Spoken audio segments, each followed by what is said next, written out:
But we're going to go into the news first, and the first bit is the FBI and New York State Department of Labor are investigating allegations that a payroll company diverted millions of dollars in employee pay to its own bank account.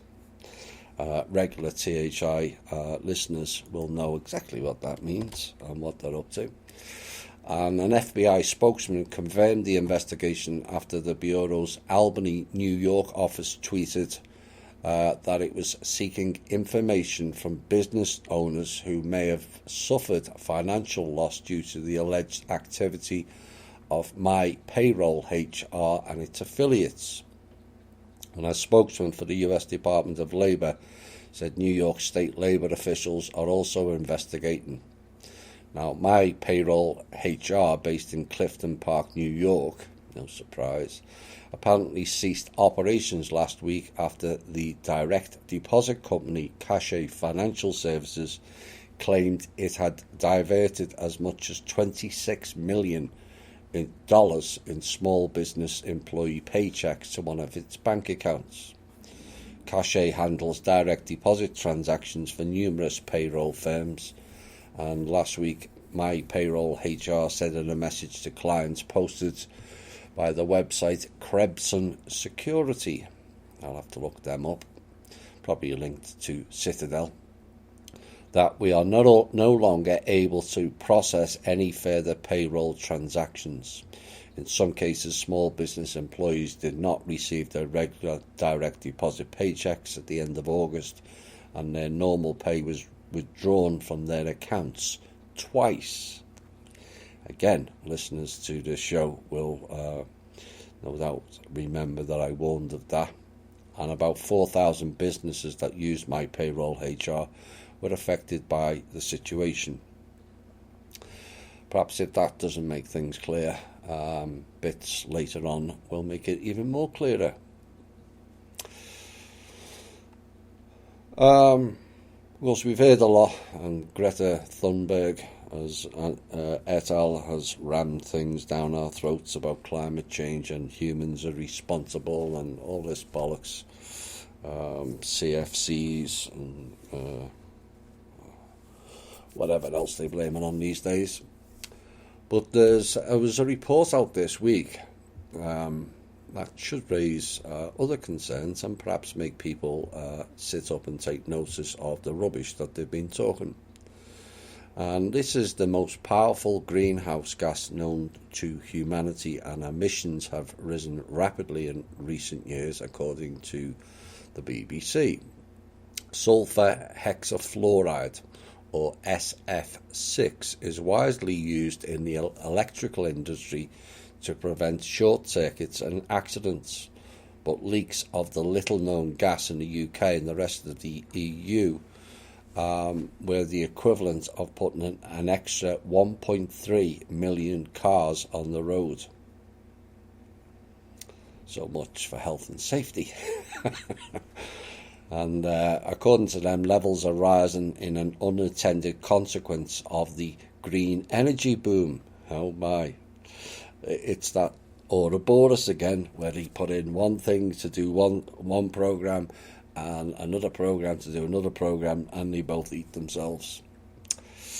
Cheap and non-flammable, which is why it's used, SF6 is a colourless, odourless synthetic gas, and it makes a hugely effective insulating material for medium and high voltage electrical installations. And it's widely used across the industry, from large power stations to wind turbines to electrical substations in towns and cities.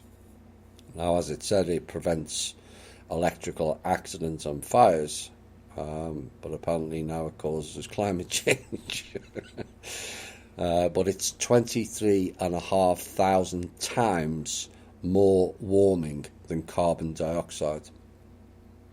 Oops. Just 1 kilogram of SF6 warms the Earth to the same extent as 24 people flying London to New York return. and it also persists in the atmosphere for a long time, warming the earth, it is said, for at least 1,000 years. So that will be the new thing they will focus on, no doubt. Let's get rid of the electric. Perhaps we can have green energy then. Who knows? Canada, no amount shortage of trouble in that country. Apologies to our Canadian members, you know why. But their top police organisation has finally done something about corruption up there and charged one of its senior officials with violating national security laws. Cameron Ortis, a civilian member of the RCMP, is accused of breaching the Security of Information Act and the Criminal Code. Predictably, few other details have been released about the alleged offences, and he was reportedly held in Ottawa this past week. Now, the RMC would only say that the offences occurred during his tenure as an RCMP employee, and charges filed against Mr. Ortis includes unauthorised communication of special operational information.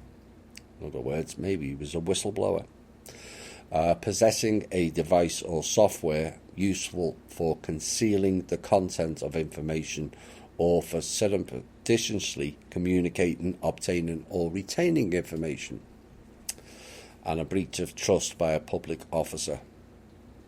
It doesn't say much about the breach of trust about the RCMP in Vancouver, does it?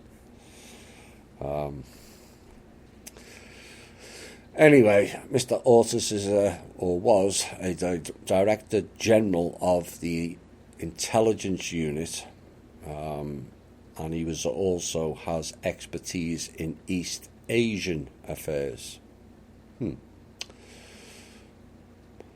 For those of you that remember the Manchester bombing in the UK at the Ariana Grande concert, further information has came forward on that, as there was an inquest that ruled this week that he cannot go ahead. The judge ruled he cannot go ahead with the hearings into the bombing inquest and into the 22 deaths because the government is refusing to allow secret material to be made public. In other words, they're closing the investigation down. Now, Sir John Saunders issued his ruling this week after granting an application by Home Secretary Mr. Patel to include key intelligence material. He is now likely to ask to convert the inquest into a public inquiry so he can consider the material in secret. It would be the first time an inquiry into a terrorist attack since 9/11 has happened, partly behind closed doors, and it means that the families will never know the full details of why MI5 failed to stop the attack. Intel Portion 2. The move has led to fears that authorities could avoid proper scrutiny over the investigation into terrorist or alleged terrorist Salman Abedi before he killed 22 people in May of 2017. And in his ruling, the coroner said the material he had excluded was relevant and central to the matters that fall to be investigated.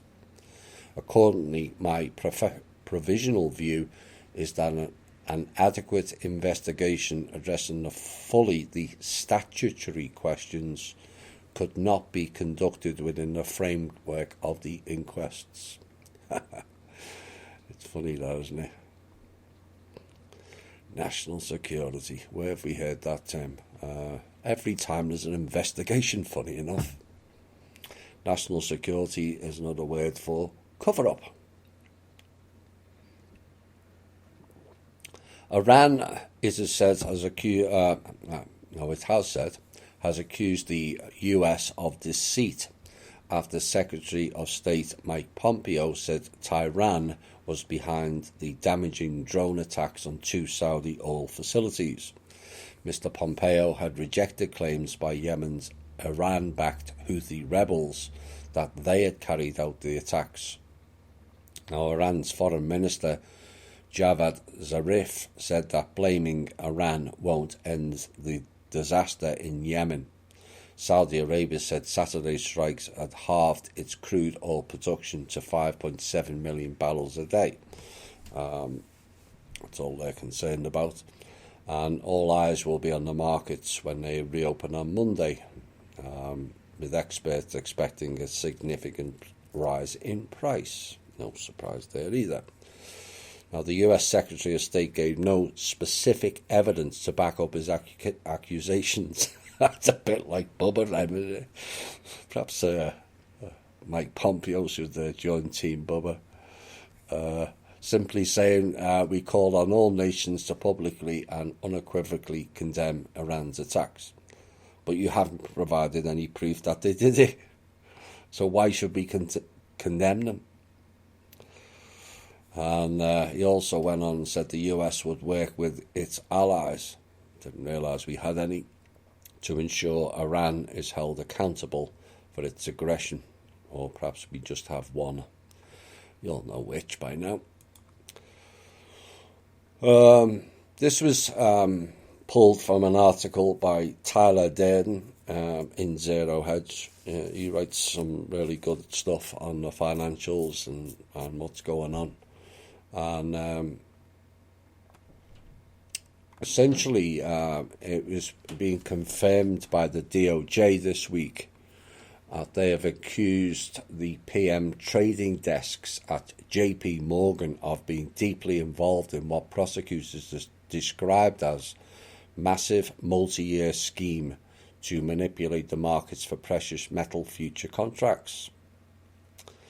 No surprise there. And also to defraud market participants.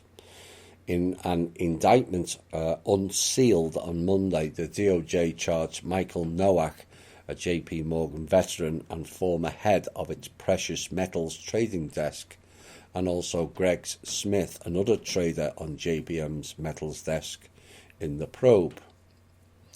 Blythe Masters was somehow omitted, according to Tyler, based on the fact that it was conducted, that it was widespread on the desk. It was engaged in thousands of episodes over an 8-year period. I think it goes back much further than that, but you never know.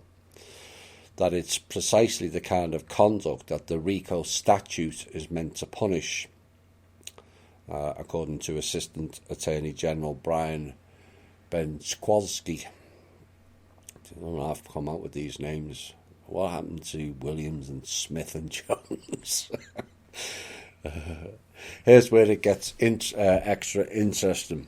According to Bloomberg, the unusually aggressive language embraced by prosecutors reminds legal experts of indictments utilising the RICO Act, a law allowing prosecutors to take down criminal enterprises like the mafia by charging all members of the organisation for any crimes committed by an individual on behalf of the organisation.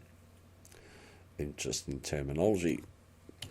Prosecutors charged the head of JP Morgan's global metals trading operation and 2 other traders with conspiracy to conduct the affairs of an enterprise involved in interstate or foreign commerce through a pattern of racketeering activity. And that language, according to Tyler, is typical of a RICO charge. It also hints at the possibility of a deeper prosecution for JP Morgan.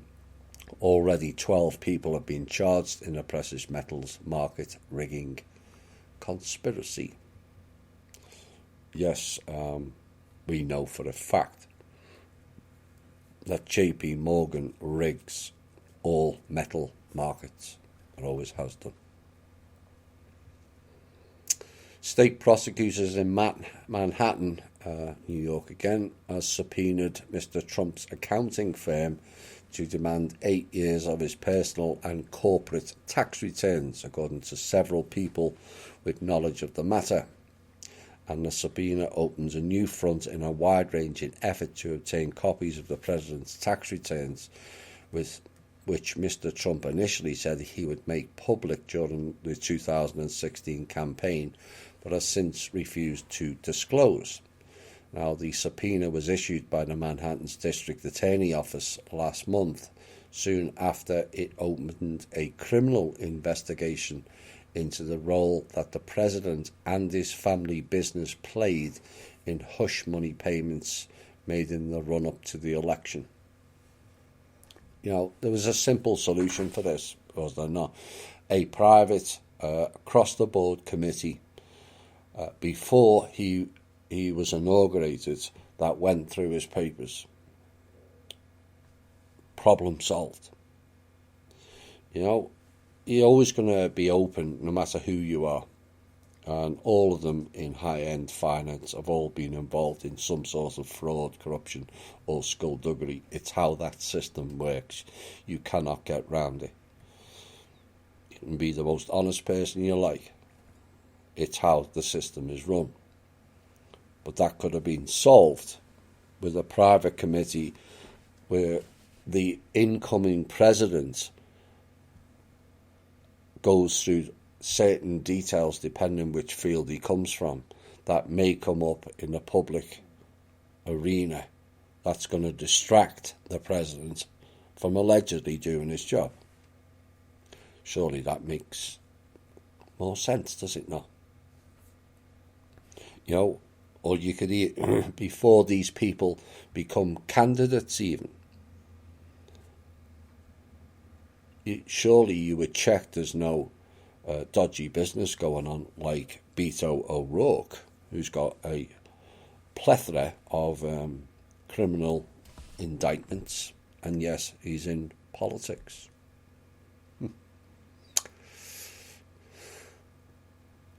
China, of course, we have warned about this in the sub-intel. Economic slowdown keeps getting worse, according to reports that could give the country's incentive to repair its trading relationship with the United States and take more steps to stimulate its economy. Now, the country released data on Monday that showed industrial production, which is an important indicator for China's economy, increased by just 4.4% in August compared with a year earlier. And that's the worst. That's worse than the sector's performance in July, when it grew by 4.8%. And it's actually the weakest growth in 17 years. Now, industrial production is important because it measures the output of key businesses in China's manufacturing, mining and the utilities sector. And the latest figure was worse than the 5.2% growth that analysts had expected. Now, other data released in China was also poor. Retail sales growth slowed to 7.5 in August, and that was down from 7.6 on July.